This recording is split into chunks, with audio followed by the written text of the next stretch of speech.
एक साल से मिडिल ईस्ट में चल रही जंग अब धीरे धीरे एशिया की ओर बढ़ रही है। जी हाँ, क्योंकि 1 अक्टूबर को ईरान के इसराइल पर हमला करने के बाद इसराइल उससे बदला लेने की तैयारी कर रहा है और अगर इसराइल ने बदला लेने के लिए ईरान पर अटैक किया तो इससे एशिया में भी तनाव बढ़ सकता है, क्योंकि ईरान दक्षिण पश्चिम एशिया में आता है। हालांकि दोनों देशों में बढ़ती तनातनी के बीच ईरान ने अरब देशों को एक चेतावनी दी है। ईरान ने इसराइल की मदद करने वाले देश और उनमें भी खास तौर पर अरब देशों को हिदायत दी है। ईरान ने कहा कि अगर किसी भी अरब देश ने इसराइल की मदद करने के लिए हाथ आगे बढ़ाए या अपने एयर स्पेस का इस्तेमाल करने दिया तो उन्हें इसका सख्त खामियाजा भुगतना होगा और उन्हें ईरान की जवाबी कार्रवाई का सामना करना पड़ेगा। बताया जा रहा है कि ईरान ने जिन देशों को बिना नाम लिए ये खुली धमकी दी है उनमें कतर, सऊदी अरब, यूएई और जॉर्डन जैसे देश शामिल हैं।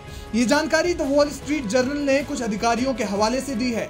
ईरान की इस धमकी को तेल निर्यात और ईरान द्वारा अन्य अरब देशों को दी जाने वाली दूसरी मदद से जोड़कर देखा जा रहा है। ईरान की इस धमकी से विदेश चुप हो गए हैं, जिनकी पूरी अर्थव्यवस्था तेल पर टिकी हुई है। ऐसे में तेल का आयात निर्यात अगर प्रभावित हुआ तो उन देशों को भारी आर्थिक संकट का सामना करना पड़ सकता है। ईरान की इस धमकी के बाद कई अरब देशों ने अमेरिका से कहा कि ईरान और इसराइल के बीच चल रही तनावपूर्ण स्थिति में उन्हें बीच में न घसीटा जाए। इसराइल के समर्थक देशों का कहना है कि वे ईरान के खिलाफ पश्चिम या इसराइल को अपने एयर स्पेस का इस्तेमाल नहीं करने देंगे। यानी ईरान की एक धमकी ने इसराइल के सहयोगी अरब देशों की दुखदुखी बढ़ा दी है। आपको बता दें कि ईरान के हमले के बाद कहा जा रहा है कि इसराइल उनके परमाणु या तेल भंडारों पर हमला कर सकता है। अमेरिका ने मामले में इसराइल से ऐसा ना करने की गारंटी मांगी, लेकिन प्रधानमंत्री बेंजामिन नेतन्याहू ने ये गारंटी नहीं दी।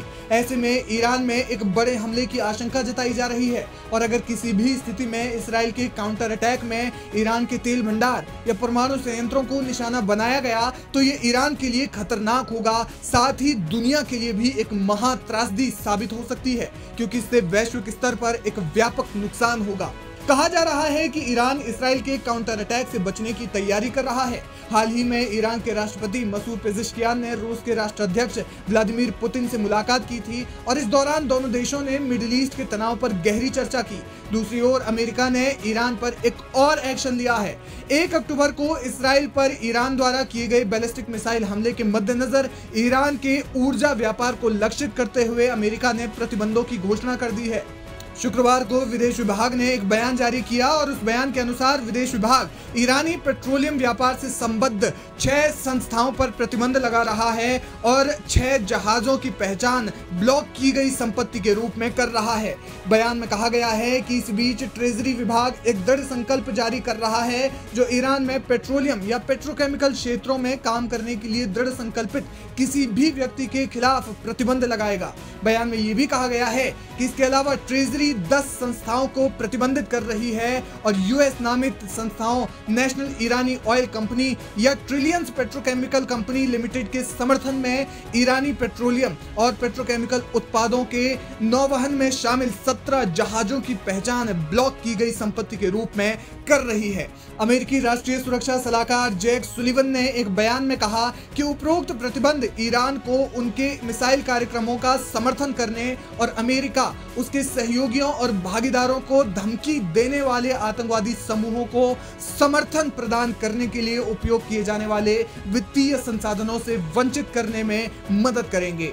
ईरान पहले से ही अमेरिकी प्रतिबंधों का सामना कर रहा है, बावजूद इसके वो इसराइल पर लगातार दबाव बनाता दिख रहा है। ऊपर से ईरान की एक धमकी ने इसराइल को तो बैकफुट पर ला ही दिया है, साथ ही एक साथ कई देशों के इसराइल को मदद देने के संभावनाओं को भी रोक दिया है। अब देखना ये होगा कि ईरान की धमकी कितनी कारगर साबित होती है।